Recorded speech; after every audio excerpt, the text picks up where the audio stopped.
Chers bien-aimés dans le Seigneur, que la paix et la grâce de Dieu vous soient données.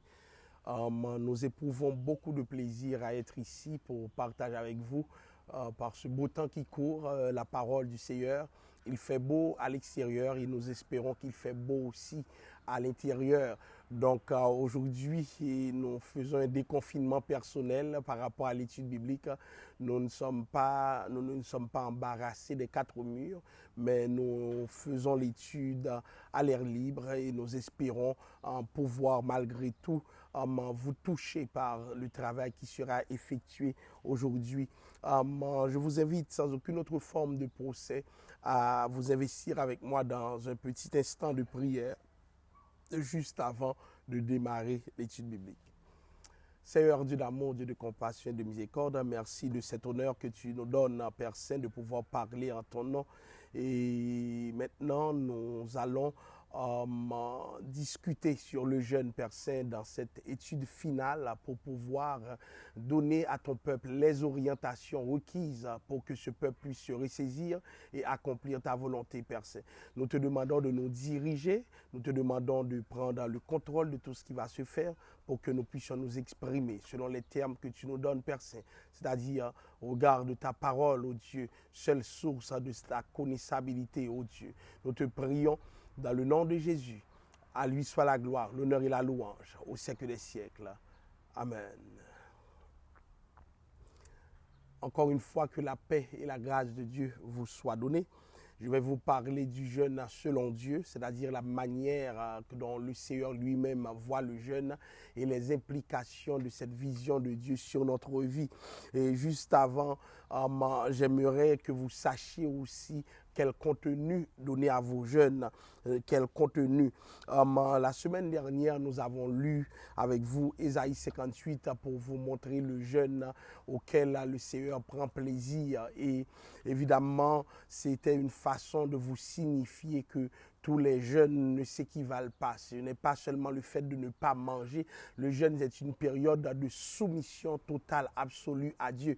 Donc, autant dire, si tu as le courage d'apprivoiser ton corps au point de le soumettre au jeûne, de l'affaiblir, il faut avoir aussi le courage d'affaiblir ton âme aussi pour le renforcer. Comment affaiblir son âme? Justement, c'est en pratiquant des choses qui vont dans le sens des intérêts du royaume, dans le sens de Dieu, parce que Dieu a une vision du jeûne et c'est cette vision qui doit structurer notre façon de jeûner. Alors, Ésaïe 58 nous fournit l'arrière-plan nécessaire pour une compréhension du jeûne selon la perspective de Dieu. Et nous voyons bien, si Dieu demande, selon les termes d'Ésaïe 58, que nous pratiquions la justice avant de jeûner, c'est que beaucoup de jeunes vont à côté. Beaucoup de jeunes sont des jeunes où la personne n'a pas pardonné, mais maintenant il cherche le pardon de Dieu. La personne a des gens sur son cœur, maintenant il cherche justement à se libérer physiquement, à être délivré pendant qu'il y a des gens qu'ils doivent libérer. Nous voyons que le Seigneur lui-même demande une soumission pleine et entière, une soumission complète pour que notre jeûne soit réussi. Et c'est là que nous pouvons dire que beaucoup de jeunes ne sont pas des jeunes, mais ce sont des services de jeunes, mais pas des jeunes en tant que tels, puisque le Seigneur lui-même ne s'y reconnaît pas. Alors, cela dit, le jeûne, c'est l'apanage de tous les chrétiens. Nous avons vu que dans le Nouveau Testament, entre autres, le Seigneur lui-même s'est mis à jeûner. Mais pas le Seigneur seulement. Nous avons cette dame-là dans Luc 2, versets 36 et 37, on appelait cette prophétesse Anna. C'était la fille de Phanuel, de la tribu d'Azer.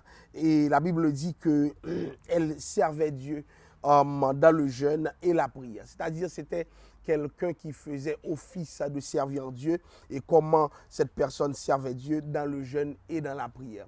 Autant dire aujourd'hui, pour ceux qui prétendent servir Dieu, ce moment de jeûne, ce moment de prière devrait être une continuité toutes les fois que c'est possible. Donc, elle faisait dans le temple, cette prophétesse, le ministère même du service de Dieu. Comment? Par le jeûne et par la prière. Autant dire aujourd'hui, lorsque nous voyons la prophétesse Anna, l'une des forces du ministère prophétique, c'est le jeûne. Donc, ceux qui prennent parole au nom de Dieu, ceux qui s'adressent à d'autres au nom de Dieu, donc c'est le genre de ministère qui demande que nous appuyions sur le jeûne pour pouvoir être précis dans ce que nous faisons. Parce que l'imprécision tue, l'imprécision fait mal. Lorsque nous avons un manque flagrant de consécration, les conséquences sont néfastes sur ceux qui sont réceptifs à ce que nous faisons. Donc c'est important comme chrétiens que nous travaillions ce cadre, que nous agissions de manière à rendre Dieu favorable à ce que nous faisons. Cela dit, donc, nous voyons dans Luc 2, versets 36 et 37, des jeûnes dans le Nouveau Testament. On voit aussi que le jeûne a aussi été pratiqué à différents niveaux. Je vais passer en revue plusieurs textes.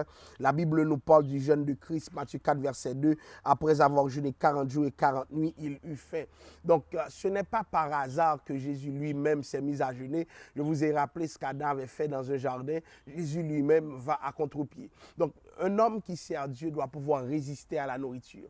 Oui, dire non à la nourriture, dire non, je ne veux pas manger, dire non, je ne veux pas de ça. Pourquoi? Parce que le péché est rentré au monde par la consommation. Donc, en refusant de consommer, je vous avais dit dernièrement, nous affirmons notre autorité sur les éléments. Par contre, lorsque nous consommons, nous devenons esclaves, de la nourriture, puisque cette consommation ne s'arrête pas. La Bible nous parle du temps de Noé, lorsque les hommes devaient être jugés, ils étaient en train de manger, de boire, de marier leurs enfants. Donc, leur vie coulait comme une sorte de vanité parce que rien ne les approchait de Dieu. Donc, le but du jeûne, c'est de nous approcher de Dieu. Et c'est pourquoi dans Matthieu 6, verset 16, Jésus nous fournit un enseignement très sérieux. Lorsque vous jeûnez, dit Christ, lorsque vous jeûnez, ne prenez pas un air.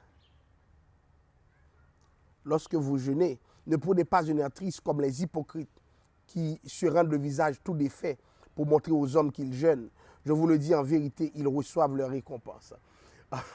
Il y a des gens qui veulent jeûner, montrer aux gens qu'ils résistent, montrer aux gens qu'ils ne sont pas des chrétiens comme d'autres.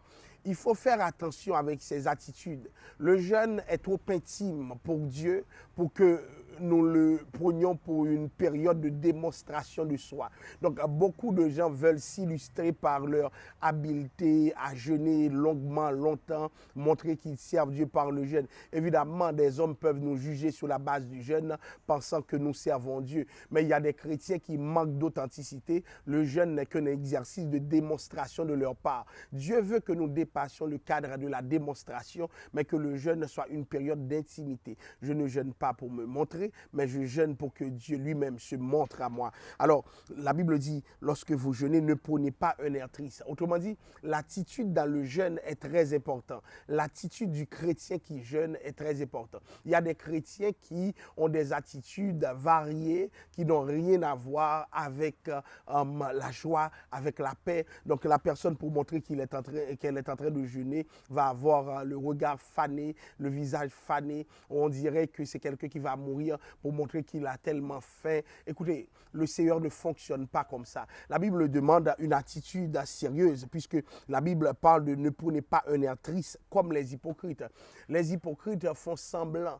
Donc, le fait qu'ils prennent un air triste, beaucoup de gens vont s'apitoyer sur leur sort, vont dire, oh, regardez, ils jeûnent. Donc, beaucoup de jeûnes sont mal faits parce que ce sont des jeûnes qui ont pour fonction de montrer la personne, d'illustrer la personne. Donc, vous devez passer à côté de ces pratiques. La Bible dit comme des hypocrites qui se rendent le visage tout défait pour montrer aux hommes qu'ils jeûnent. Encore une fois, voyez bien que le jeûne doit être une période d'intimité. Moïse lui-même montait pour jeûner 40 jours, 40 nuits. Moïse n'a pas dit au peuple qu'il était en train de jeûner. Autrement dit, cette habitude même qui consiste à montrer à tout le monde, à parler à tout le monde de ce qu'on fait dans le jeûne est une attitude problématique. Les chrétiens qui servent Dieu doivent prendre l'habitude de jeûner sans soumettre leur vie à une quelconque démarche qui fait en sorte qu'ils sont vus de tous, ils sont connus de tous parce qu'ils jeûnent. Si nous agissons ainsi, c'est comme si nous cherchions la reconnaissance des hommes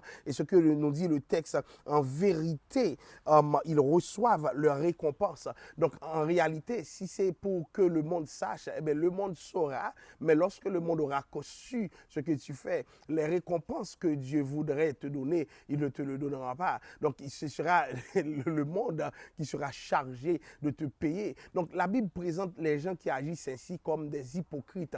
Pourquoi hypocrisie? Je trouve que c'est tellement fort. Dieu assimile ceux qui veulent faire des démonstrations comme des hypocrites. Pourquoi hypocrites? C'est des gens qui veulent utiliser leur image de jeûneur pour pouvoir influencer d'autres, pour pouvoir avoir la conscience claire à l'effet que d'autres leur disent qu'ils sont chrétiens. Mais ça n'a rien à voir lorsque nous servons Dieu. Nous ne devons pas paraître chrétiens d'abord, mais nous devons être chrétiens au plus profond de nous. Donc, beaucoup de chrétiens vivent en cette étape qu'on appelle le jeûne de la mauvaise manière parce qu'il y a une publicité qu'ils veulent faire autour de ce jeûne. Cela dit, est-ce que Dieu n'accepte pas les jeûnes collectifs? Nous allons le voir. Mais dans le cadre d'un jeûne privé, dans le cadre d'un jeûne personnel, je n'ai pas intérêt à faire aucune démonstration parce que Dieu n'est pas dans cette démonstration. Alors, Matthieu 6, 17 nous dit, mais quand tu jeûnes, parfume la tête et lave ton visage.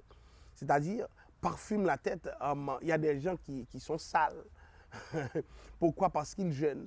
Donc il y a des jeunes, il y a des gens qui passent à côté parce qu'ils jeûnent. Pour montrer aux gens qu'ils sont en train de jeûner. C'est le moment que leurs cheveux sont éparpillés. On se demande qu'est-ce qui se fait. C'est comme une tignasse sur leur tête. Ça ne marche pas. Parfume ta tête et lave ton visage. Mais pourquoi Dieu demande, quand tu jeûnes, parfume ta tête et lave ton visage? C'est-à-dire, l'exercice que Dieu veut que nous fassions, c'est que nous nous mettions dans une posture où les gens n'ont pas à dire que il jeûne, regarde comment ça affaiblit son corps, regarde comment ça lui fait paraître. Dieu ne veut pas que nous agissions ainsi. Lorsque nous jeûnons, la Bible nous demande de parfumer notre tête, de laver notre visage. Évidemment, est-ce que tous les gens qui les jeûnent aujourd'hui doivent parfumer les têtes? Il faut circonscrire cette recommandation dans le contexte de son époque. Ne me dites pas que vous allez acheter des parfums pour que votre tête puisse ressembler à celle de, je sais pas, d'une star là. Donc c'est parce que à l'époque, les gens étaient tous gaillés en désordre. Pourquoi? Parce que il fallait à tout prix faire une démonstration de jeûne. Donc ce n'est pas comment dirais-je, dans ce désordre vestimentaire ou bien dans ce désordre qui caractérise l'apparence que le vrai jeûne réside. Mais bien au contraire, tu jeûnes lorsque tu peux te remettre à Dieu complètement et que tu laisses le Seigneur agir pour toi. Ainsi, le texte nous dit au verset 18, afin de ne pas montrer aux hommes que tu jeûnes. Pourquoi parfumer ta tête, lave ton visage? Afin de ne pas montrer aux hommes que tu jeûnes, mais à ton Père qui est là dans le lieu secret, et ton Père qui voit dans le secret te le rendra. Donc, chers amis, le jeûne nous permet d'entrer dans l'intimité de Dieu. Dieu n'aime pas que quand tu veux construire une intimité avec lui, que cette intimité soit rendue publique, soit publicisée. Pourquoi? À des fins instrumentales. Donc, beaucoup de gens publicisent leur relation avec Dieu. Pour quelle raison? C'est pour se faire valoir, c'est pour mieux paraître, c'est pour mieux avoir certains avantages, c'est pour mieux conquérir le pouvoir. Mais le jeûne, d'abord, c'est un exercice personnel. Des fois, je me mets à jeûner, mon environnement ne sait pas que je jeûne. Et il faut absolument que j'en parle seulement lorsque j'estime que c'est nécessaire. Par exemple, il y a des fois, des gens te troublent et puis tu ne veux pas que d'autres personnes continuent à te troubler. Des fois, tu es dans l'obligation de dire, mais tu n'es pas dans un exercice de démonstration, de publicité autour du jeûne. Tu n'as pas à publiciser ton jeûne, mais tu n'as qu'à vivre le jeûne. Parce que Dieu veut une intimité. Lorsque tu rends public cette chose, tu brises cette intimité parce que, à ce qu'il paraît, tu le fais pour que les autres sachent et non pour que Dieu lui-même sache que tu le cherches. Évidemment, Dieu veut que ça se passe entre lui et toi. Entre lui et toi. Et la Bible dit, mais à ton Père qui est dans le lieu secret et ton Père qui voit dans le secret te le rendra. Donc, Il va y avoir, Matthieu 9, verset 14, des gens, le texte dit, alors les disciples de Jean vinrent auprès de Jésus et dirent, pourquoi nous et les pharisiens jeûnons-nous, tandis que tes disciples ne jeûnent point. Donc c'était un problème pour les pharisiens parce que les disciples n'étaient pas en train de jeûner. Et le point de vue qui a été mis par Christ va être actualisé aujourd'hui, de sorte que plusieurs personnes choisissent de ne plus jeûner. Regardez ce qui est dit dans Matthieu 9, verset 15. Jésus leur répondit, les amis de l'époux peuvent-ils s'affliger pendant que l'époux est avec eux? Les jours viendront où l'époux sera enlevé, alors ils jeûneront.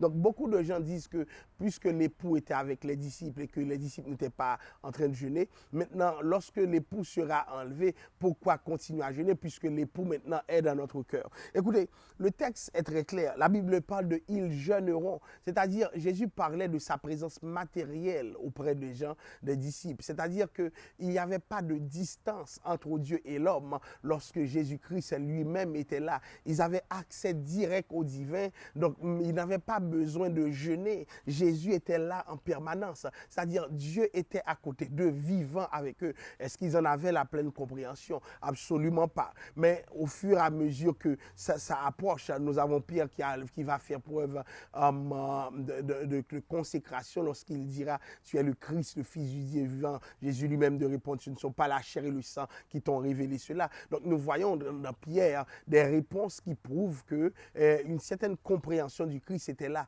mais pas une totale compréhension. Donc ce qui va se passer, le fait que Jésus était là avec les disciples, il n'était pas tenu à chaque fois de devoir régulièrement, je dirais, jeûner, ou même de jeûner, comme les disciples de Jean le faisaient, parce qu'ils avaient accès direct avec Dieu. Aujourd'hui, ça ne se passe pas de la même manière. Ces disciples pouvaient poser à Jésus une question pendant que Jésus était là, Jésus allait répondre. Mais aujourd'hui, puisque Jésus est au ciel, nous ne pouvons pas dire que la relation que nous avons avec Christ, c'est la même relation que les disciples qui vivaient avec un Jésus incarné pouvaient nourrir. Donc notre relation, elle est différente parce que Christ est plus présent de façon matérielle. Christ est présent comme réalité spirituelle pour notre vie. Donc comprenez que les disciples n'étaient pas tenus de jeûner parce que quels que soient leurs besoins, Christ était là, tout près d'eux et ils allaient avoir accès à ce besoin parce qu'ils vivaient l'incarnation dans sa plénitude,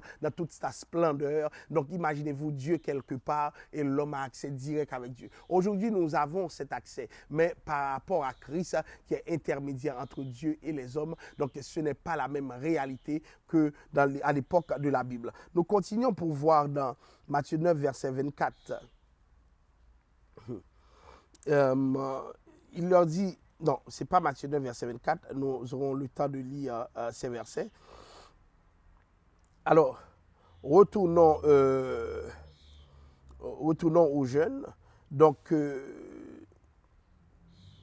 beaucoup de gens se demandent comment pourront-ils jeûner. Est-ce que, pasteur, je m'en vais au travail, est-ce que je peux jeûner?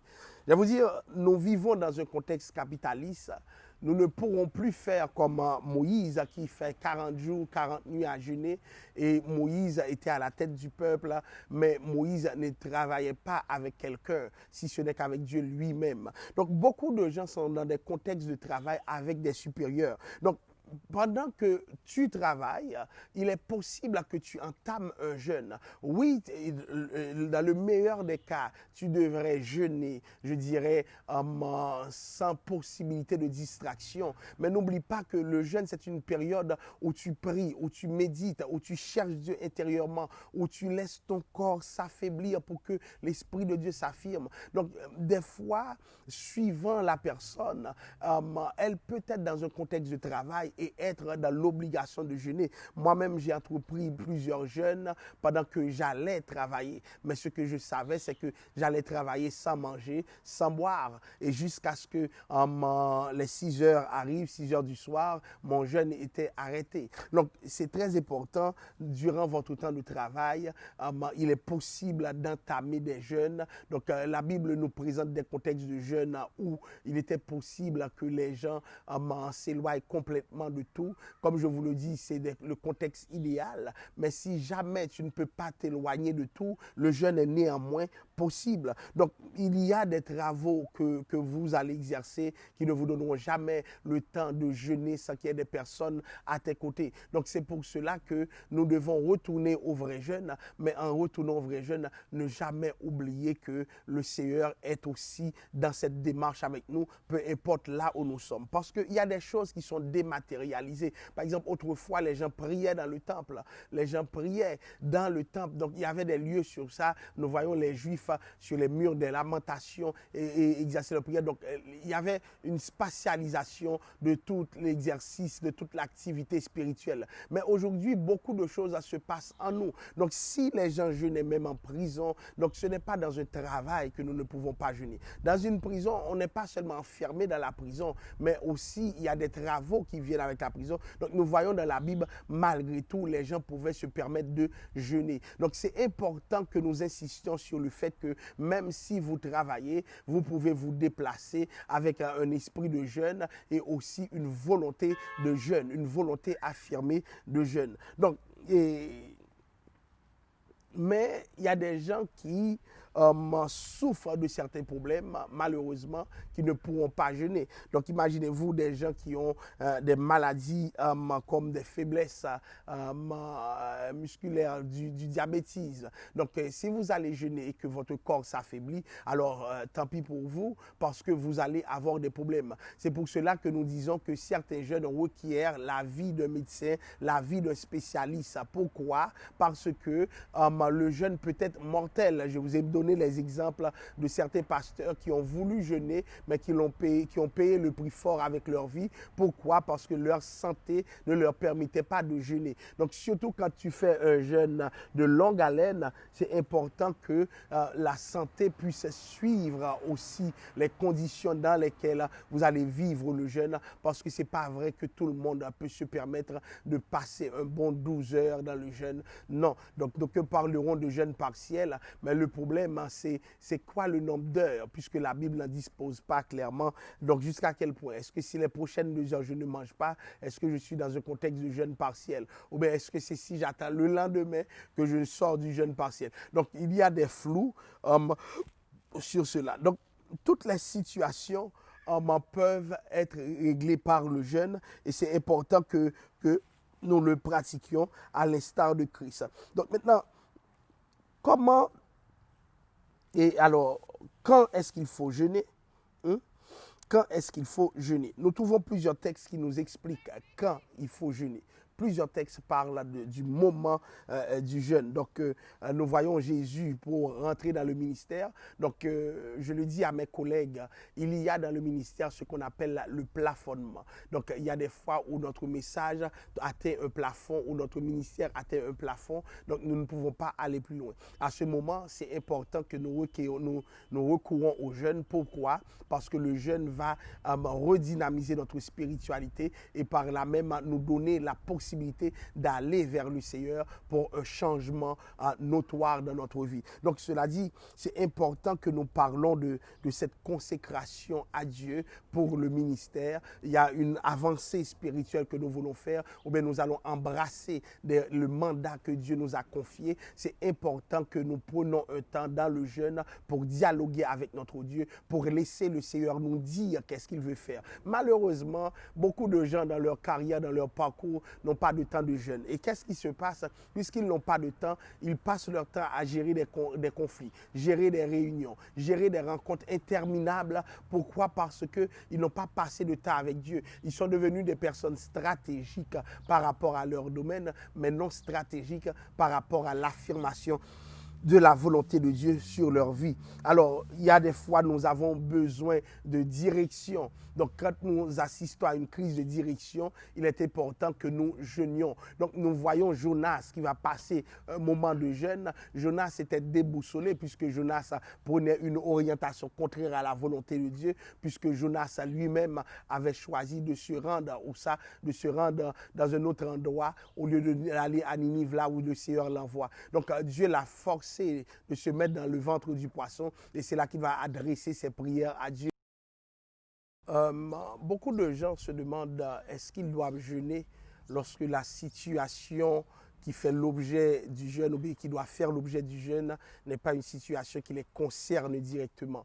Je dis à tout homme de Dieu, à toute femme de Dieu qui est confrontée à une situation problématique de prendre l'habitude de jeûner pour les personnes qui font l'objet de cette situation. C'est-à-dire, il y a un jeûne que tu peux faire qui n'a pas d'intérêt relié à toi-même, mais qui concerne d'autres personnes. Et surtout, ceux qui sont habitués à ce qu'on appelle l'intercession, nous devons prendre l'habitude de jeûner, d'intercéder, de demander à Dieu des orientations pour que le Seigneur lui-même puisse accomplir sa volonté.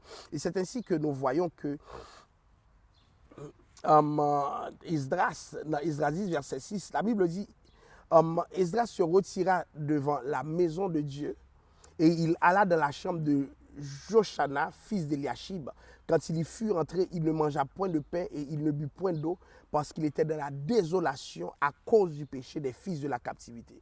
Donc, voyant les péchés du peuple, en bon leader, Esdras s'est mis à jeûner. Aujourd'hui, lorsque des gens voient les péchés des gens, ils se mettent à calomnier, à les prendre sur la place publique. Mais ça ne change rien. Au contraire, ça renforce l'agenda de Satan. Ça lui permet de mieux accomplir toute sa volonté. Mais ce que nous pouvons faire lorsque nous voyons que les choses se complexifient, lorsque nous voyons que des attitudes ne rendent pas gloire à Dieu, c'est d'entrer surtout dans le jeûne. Entrer dans le jeûne implique quoi? Ça implique tout simplement que nous commencions à intercéder devant Dieu. Esdras est rentré dans sa chambre, nous dit Esdras 10, verset 6, sans manger, sans boire, et il a commencé à implorer Dieu pour son peuple. C'est-à-dire qu'il y a une sensibilité que nous avons pour les hommes, les femmes de Dieu. Il y a un cœur que nous avons pour le service qui fait en sorte que devant le spectacle du péché, il est nécessaire que nous nous mettons à chercher Dieu. Cela dit, beaucoup d'églises, beaucoup de leaders d'églises, si vous voulez, doivent expérimenter le jeûne pour le peuple de Dieu. Donc ça prend des leaders. Une fois que vous voyez l'ampleur du péché, une fois que vous voyez l'étendue du péché et ses effets structurants sur la vie du peuple, il est nécessaire d'aller dans le jeûne pour demander à Dieu un changement, pour demander à Dieu une autre tournure, un autre tournant. Mais malheureusement, j'ai vu des gens sacrifier le peuple sur l'autel. Tu finiras de prêcher message sur message. Mais à un moment donné, il faut prendre les taureaux par les cornes.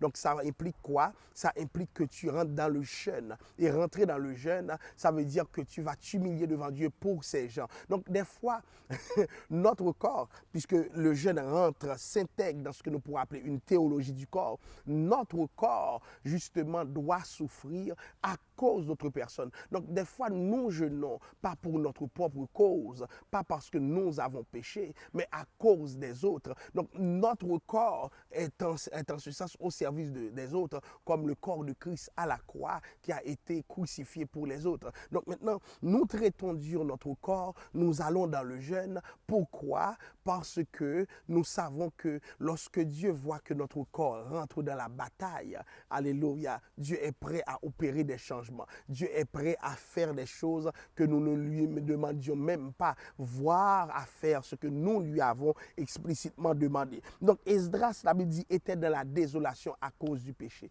Donc lorsque tu vois le spectacle du péché, qu'est-ce que tu fais, mon ami? Qu'est-ce que tu fais? Est-ce que tu regardes? Est-ce que tu dis que c'est normal? Ou du moins, est-ce que tu avances pour que Dieu fasse des changements? Donc parce que beaucoup de gens vivent le péché comme si de rien n'était, ou beaucoup de gens vivent le péché sans avoir je dirais, de fil à retordre sans que cela ne les dérange. Donc, j'aimerais que vous vous sentiez dérangé par le péché. Mais pas dérangé pour prendre la chair et avilir des gens, mais dérangé pour dire, Seigneur, je n'accepte pas ce qui se passe et je vais me positionner devant toi dans le jeûne. Donc, le jeûne nous permet de nous positionner pour le peuple de Dieu. Alléluia. Le jeûne nous permet de dire à Dieu, je vois le péché présent, donc je me positionne devant toi pour que tu fasses cesser le péché. Et que s'accomplisse le texte où il est dit, afin que là où le péché abonde, la grâce surabonde. Donc nous voyons que Esther aussi, devant le spectacle de la mort qui se préparait, s'est mise à jeûner et a demandé à d'autres de jeûner avec lui. Donc Esther a compris quelque chose. Il y a des adversités trop grandes pour les laisser passer comme si de rien n'était. Donc il faut s'inscrire dans le jeûne pour pouvoir gérer ces adversités. Alors, Moïse a jeûné pour les 10 commandements.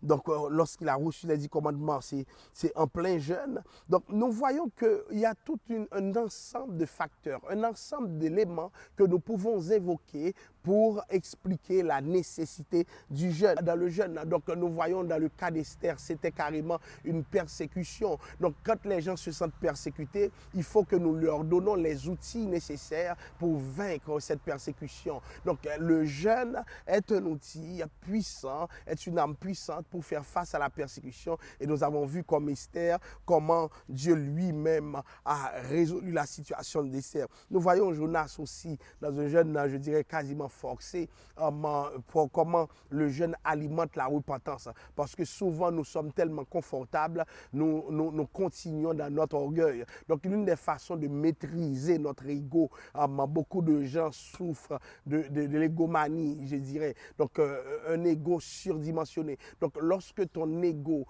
dépasse les bornes, il faudrait que tu soumettes tout ton corps, tout ton être au jeûne pour que le Seigneur lui-même puisse faire prévaloir son changement dans ta vie. Alors, nous voyons pour que le Seigneur nous parle. Donc, c'est le cas de Moïse qui va recevoir des directives précises une fois qu'il a fini de jeûner. Donc, certaines choses méritent qu'on reçoive de Dieu des paroles précises. Donc, ça prend le jeûne pour que nous y arrivions.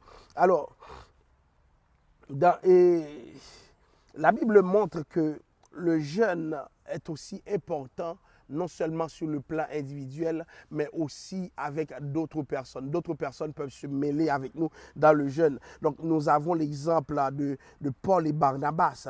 La Bible nous dit ils désignèrent les anciens dans chaque église, après avoir prié et jeûné, ils recommandèrent au Seigneur Jésus en qui ils avaient cru. Acte 14, verset 23. Ils vont recommander ces gens à Jésus exactement quand? Lorsqu'ils avaient cru. Donc, mais qu'est-ce qu'ils ont fait avant de recommander? Ils avaient prié et jeûné. Aujourd'hui, nos églises se positionnent dans l'exercice pastoral.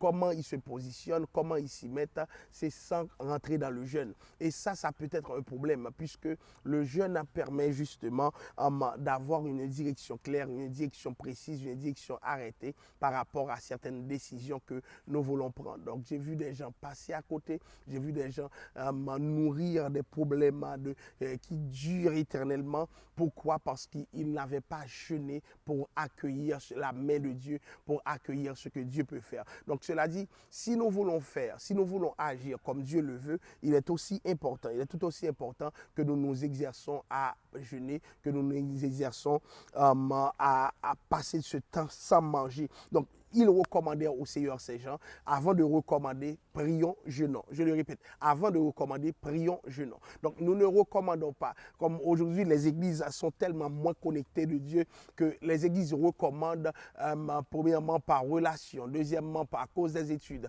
mais jamais selon Dieu. Donc, les études ne suffisent pas pour être recommandables.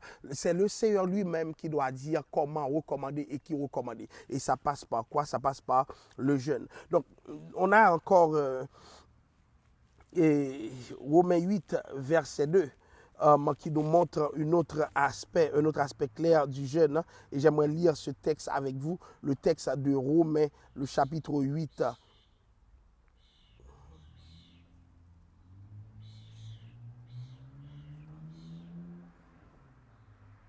Oui. En effet, la loi de l'esprit de vie en Jésus-Christ m'a affranchi de la loi du péché, de la mort.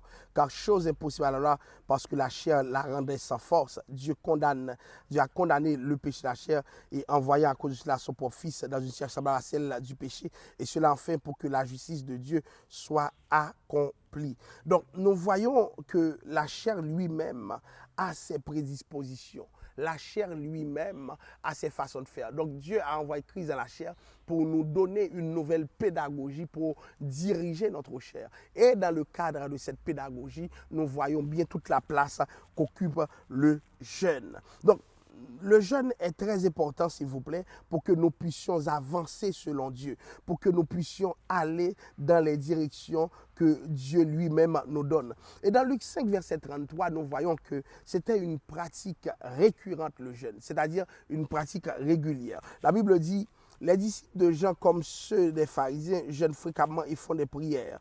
La Bible dit encore, un peu plus loin, je vais prendre un autre texte qui va vous montrer l'importance du jeûne dans 2 Corinthiens 6, verset 3 à 5. Regardez ce texte. Nous ne donnons aucun sujet de scandale en quoi que ce soit afin que le ministère ne soit pas un objet de blâme. Mais nous nous rendons à tous égards recommandables comme serviteurs de Dieu par beaucoup de patience dans les tribulations, dans les calamités, dans les détresses, sous les coups, dans les prisons, dans les troubles, dans les travaux, dans les veilles, dans les jeûnes. Regardez, nous nous rendons à tous égards recommandables comme serviteurs de Dieu par beaucoup de patience. Et puis il a dit dans les jeûnes. Plus tard, beaucoup de patience dans les tribulations, mais beaucoup de patience dans les jeûnes.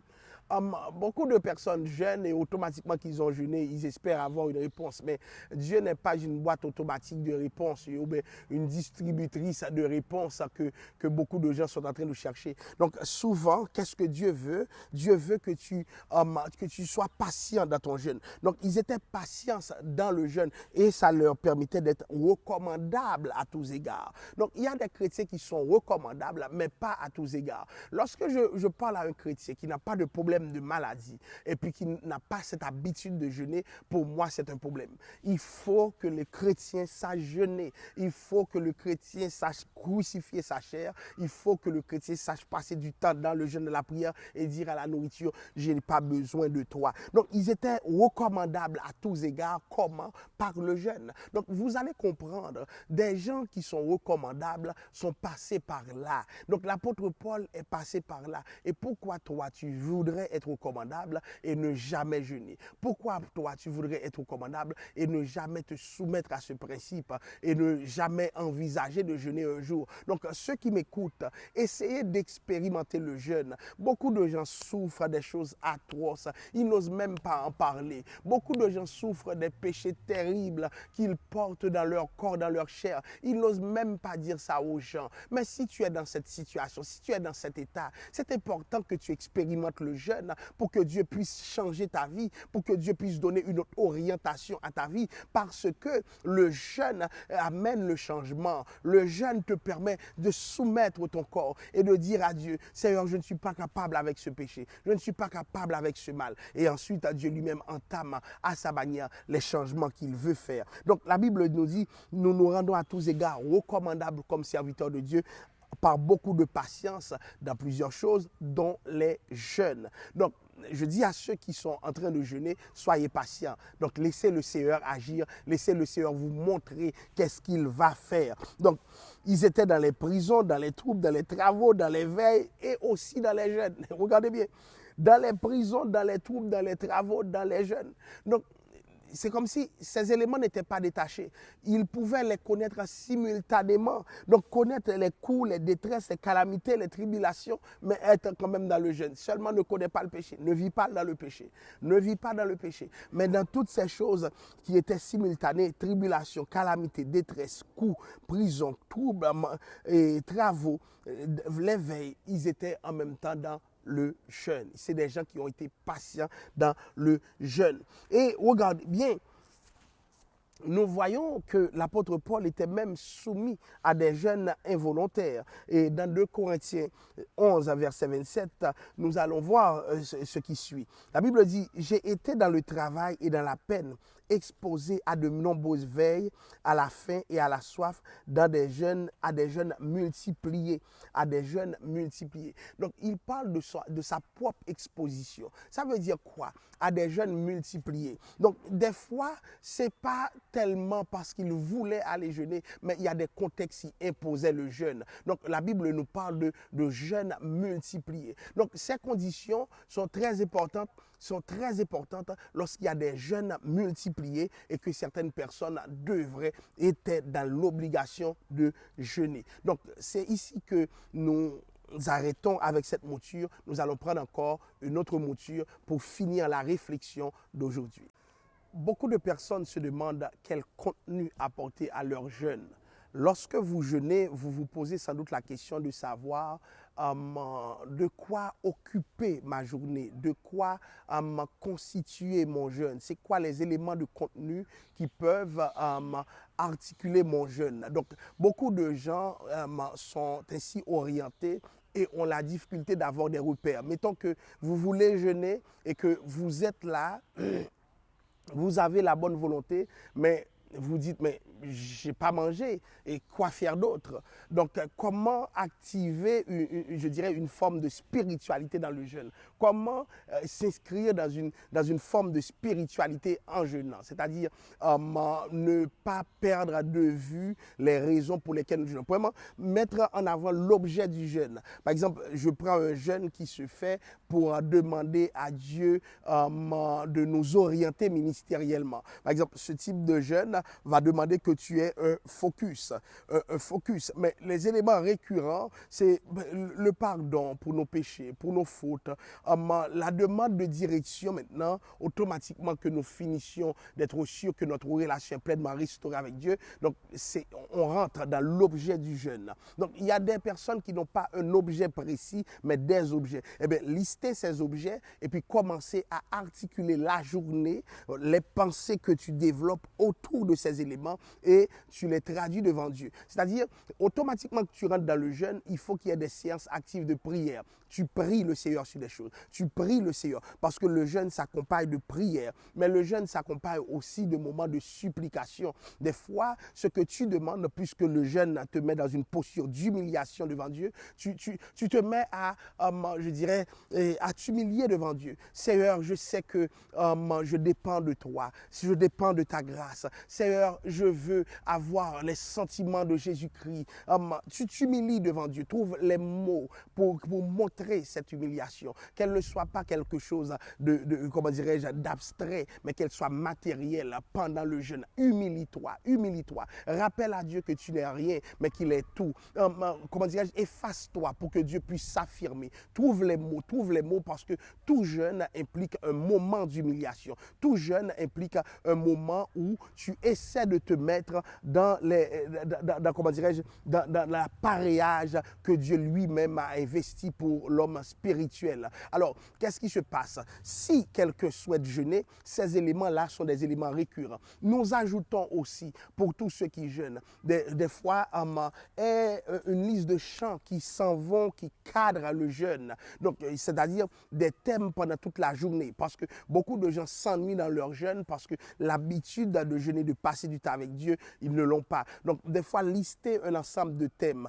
lister aussi un ensemble comment dirais-je, de chants qui convergent avec ce que tu veux faire. Donc, à travers ces chants, tu arrives à parler avec Dieu. À travers ces chants, tu arrives à dire à Dieu ce qui se passe dans ton cœur, dans ta vie, dans tes pensées. Donc, c'est important que nous nous investissons dans cette orientation. Donc, parce que beaucoup de personnes jeûnent, mais n'ont pas assez de temps, je dirais, et de qualité avec Dieu. Donc, si tu es comme quelqu'un de très distrait, quelqu'un qui, même s'il est là, il n'est pas là. Donc, si tu vis cette réalité, prends le temps de jeûner, mais de demander à Dieu une orientation précise, mais aussi prépare certaines orientations. Donc, à force de textes qui convergent avec ce que tu fais, de thèmes, etc., ça aide. Et le dernier niveau que je conseille aux gens, c'est les textes bibliques. Le jeûne peut être une bonne période de méditation et surtout de méditation contextuelle. C'est-à-dire, tu médites en fonction de tes demandes parce que les demandes ont aussi des fondements scripturaires. Si c'est pour une direction ministérielle, si c'est pour quelque chose que Dieu t'accorde, si c'est pour un péché qui est dans ta vie et dont tu veux te débarrasser. Donc, il y a différentes manières de jeûner. Si c'est dans un cadre d'intercession, prends les textes qui ont rapport avec les intercessions. Donc, des fois, ça prend une concordance biblique, mais ça prend une liste de thèmes. Tu peux les retirer sur le net, les thèmes, et voir comment les atterrir dans ta vie pendant que tu passes à cette période de jeûne. Pourquoi? Parce que c'est important que le temps que que nous passons soit un temps de qualité. Mais maintenant, tout ce que je vous dis peut être de la pure machination si l'Esprit de Dieu n'est pas en contrôle. Pourquoi? Parce que lorsque nous prions Dieu, nous prions notre Père, évidemment, ça ne doit pas être quelque chose qui relève de la machination, mais ça doit être informé par l'Esprit de Dieu. C'est-à-dire que lorsque tu jeûnes, fais confiance à l'Esprit de Dieu pour t'orienter. Parce que je peux te donner des orientations, des pistes, mais elles ne peuvent pas être normatives. L'Esprit de Dieu lui-même a ses mots qu'il peut mettre dans ta bouche. L'Esprit de Dieu lui-même peut te dire comment orienter cette journée. Et toutes les journées de jeûne ne sont pas les mêmes. Il y a des journées qui sont plus fructueuses, il y a des journées qui sont plus importantes, plus intéressantes, tandis qu'il y a des journées qui sont malheureusement des journées qui peuvent être plus difficiles. Ce que j'ai remarqué, c'est que les débuts de jeûne sont les débuts les plus problématiques. C'est-à-dire, c'est le moment où tu as le plus faim puisque l'organisme, le corps ne se sent pas à l'aise avec. Les débuts sont très difficiles. Par contre, même si les débuts sont difficiles, ce que nous savons, c'est que la fin, une fois que ton corps prend le rythme, par la grâce de Dieu, une fois que ton corps prend le rythme, c'est beaucoup plus facile, c'est beaucoup plus simple. Le reste, Dieu le fait. Donc, ce reste-là, laissons le Seigneur le faire. Donc, c'est un combat avec ton corps. N'oublie pas, c'est un combat avec ton corps. Le corps ne veut pas. Le corps est disposé à manger puisque comment dirais-je, il y a une sorte d'horloge, je dirais biologique, qui rythme les temps de manger, de dormir, etc. Le temps a ses besoins qui ne peuvent pas être assouvis au moment du jeûne et à cause de cela, le corps a tendance à demander des comptes. Mais soyez forts, soyez forts. Ça demande une certaine force pour pouvoir résister et réaliser son jeûne. Ça demande une certaine force. Moi-même, j'ai remarqué que mes jeûnes ont pris de la détermination parce que tout le contexte autour de moi devait m'empêcher de jeûner. Mais puisque je crois dans l'importance du jeûne, je m'y investis, je me laisse aller jusqu'au bout. Donc, j'encourage ceux qui cherchent Dieu à s'investir dans le jeûne, à laisser le Seigneur définir les orientations pendant qu'il se prépare. Mais les grandes orientations du jeûne, laissez le Seigneur les faire. Donc, vous pouvez préparer justement avec des papiers, des textes bibliques, des chants, tout le cadre du jeûne et puis laisser l'Esprit de Dieu lui-même faire d'autres choses. Donc moi-même, c'est le moment que je passe pour pleurer devant Dieu, pour soupirer devant Dieu, pour crier éventuellement. Donc tous ces moments-là, je les passe avec le Seigneur, mais je n'oublie pas que c'est un moment d'humiliation, de complète soumission de ma personne à Dieu, de complète soumission de ma personne au Seigneur. Donc je laisse Dieu donner toutes les orientations possible à mon jeûne. Et je me rappelle, comme si c'était hier, le jeûne de longue haleine que j'avais fait. Et puis, chaque jour de 6h à 6h, mais je mangeais jusqu'à minuit le soir. Et quand j'en étais capable, il y a des jours où je ne sentais pas que c'était nécessaire de manger. Donc, je continuais puisque j'avais la capacité et j'ai vu les résultats. Donc, j'aimerais que plusieurs personnes rentrent dans cette perspective de jeûne. Vous savez pourquoi? Je sens que le réveil est proche. Quelque chose doit être provoqué. Quelque chose doit être provoqué. Nous devons nous mettre quelque part. Et j'attends que des jeunes, des adultes, beaucoup de personnes me disent, nous allons faire une expérience collective. Prions Dieu pour le jeûne. Et nous allons voir quelque chose.